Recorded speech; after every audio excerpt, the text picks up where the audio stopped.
Selamat datang di Kamasda TV. Assalamualaikum warahmatullahi wabarakatuh. Teman-teman hebat, kali ini kita berjumpa lagi di channel Akang Asda TV. Pelajaran IPA kali ini kita akan memasuki tema 6, yaitu tentang kalor dan perpindahannya. Adapun kompetensi dasarnya yaitu 3.6 menerapkan konsep perpindahan kalor dalam kehidupan sehari-hari. Apa yang kamu rasakan saat berjalan di lapangan terbuka pada siang hari yang cerah? Ya, tentu saja tubuhmu akan terasa panas, bukan? Panas yang kamu rasakan itu berasal dari matahari. Panas disebut juga dengan kalor. Tahukah kamu apa saja sumber kalor yang ada di sekitarmu? Mari kita pelajari bersama. A. Panas atau kalor. Ketika kamu berdiri di dekat api unggun, tubuhmu akan merasakan panas. Nah, hal itu bisa terjadi karena adanya panas atau kalor yang dihasilkan oleh api. Pertama, sumber energi panas. Segala sesuatu yang dapat menghasilkan panas atau kalor, maka disebut dengan sumber energi panas. Berikut ini contoh sumber energi panas, yaitu lilin yang menyala, api unggun, kompor yang menyala, dan matahari. Nah, sekarang coba kamu gesekkan kedua telapak tanganmu. Apakah kamu merasakan panas? Menurutmu, apakah kedua telapak tangan yang digesekkan termasuk sumber energi panas? Tentu saja jawabannya iya. Energi panas dapat dihasilkan ketika terjadi gesekan dua benda. Nah, berikutnya, panas juga dapat dimanfaatkan sebagai berikut ini. Energi panas matahari membantu proses pembuatan makanan pada tumbuhan yang disebut sebagai proses fotosintesis. Makanan yang dihasilkan dari hasil fotosintesis menjadi sumber energi bagi makhluk hidup lainnya. Contoh lainnya adalah panas matahari mempertahankan suhu atmosfer sehingga kondisi bumi sesuai untuk kehidupan makhluk hidup.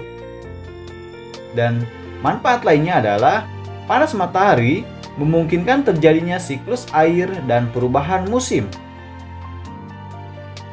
Nah, contoh lainnya yaitu panas matahari dimanfaatkan untuk mengeringkan pakaian serta bermacam-macam bahan makanan. Nah, contoh berikut ini adalah panas matahari dimanfaatkan untuk menguapkan air laut dalam pembuatan garam. Panas dari kompor digunakan untuk memasak makanan dan kebutuhan kehidupan manusia.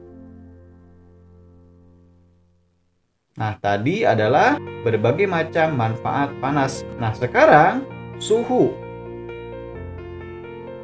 Apakah itu suhu? Suhu adalah suatu besaran yang menyatakan ukuran derajat panas atau dinginnya suatu benda.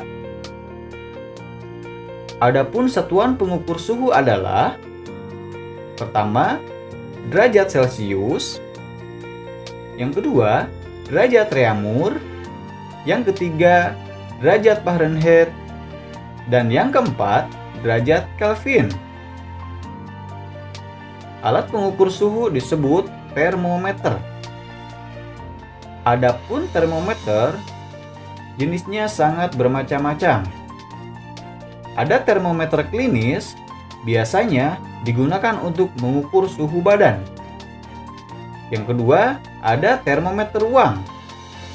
Termometer ini biasanya digunakan untuk mengukur suhu suatu ruangan. Nah, berikutnya ada termometer laboratorium. Nah, termometer ini biasanya digunakan dalam percobaan. Tubuh manusia diciptakan memiliki termometer alami, yaitu kulit manusia.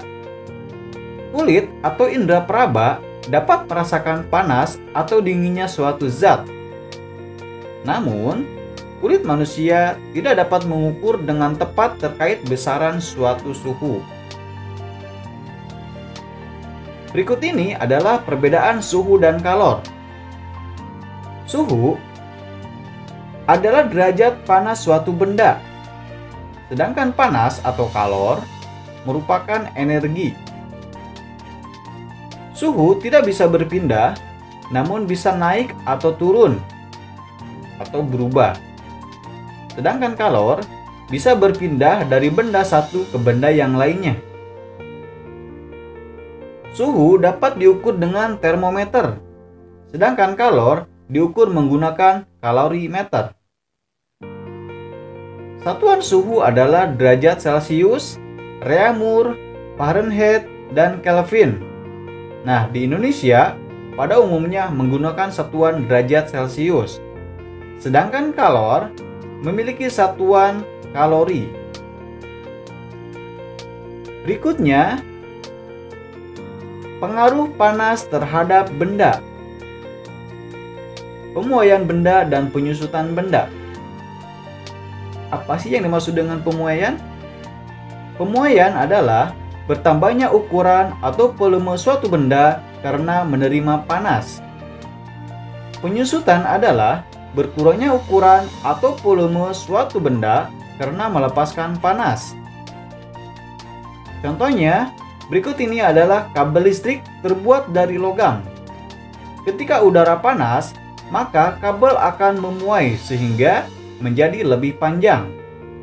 Dan ketika udara dingin, kabel akan mengalami penyusutan sehingga kabel menjadi pendek. Nah, kalian bisa mengeceknya di malam hari dan di siang hari sebagai perbandingan. Contoh berikutnya adalah kaca. Kaca pada jendela dan gelas, kaca akan mengalami pemuaian ketika menerima panas. Kaca pada jendela sengaja dipasang agak renggang. Tujuannya adalah untuk menghindari kaca pecah pada siang hari. Lalu contoh berikutnya adalah gas di dalam ban atau di dalam balon. Nah, gas tersebut akan mengalami pemuaian jika menerima panas. Jika balon ataupun ban dijemur di bawah terik matahari, maka akan mengalami pemuaian yang dapat mengakibatkan balon tersebut menjadi meletus. Lalu, contoh yang lainnya adalah air raksa. Air raksa di dalam termometer akan memuai ketika menerima panas. Pemuaian air raksa ini dimanfaatkan untuk menunjukkan suhu pada termometer. Berikutnya, perubahan suhu benda. Semakin panas benda, maka semakin tinggi pula suhunya.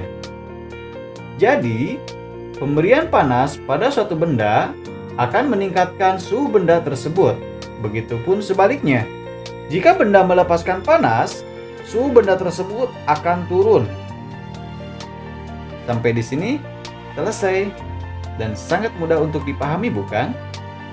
Nah, berikutnya teman-teman hebat, silakan untuk mencoba pekerjaan yang ada di modulnya. Selamat mencoba. Terima kasih. Wassalamualaikum warahmatullahi wabarakatuh. Teman-teman,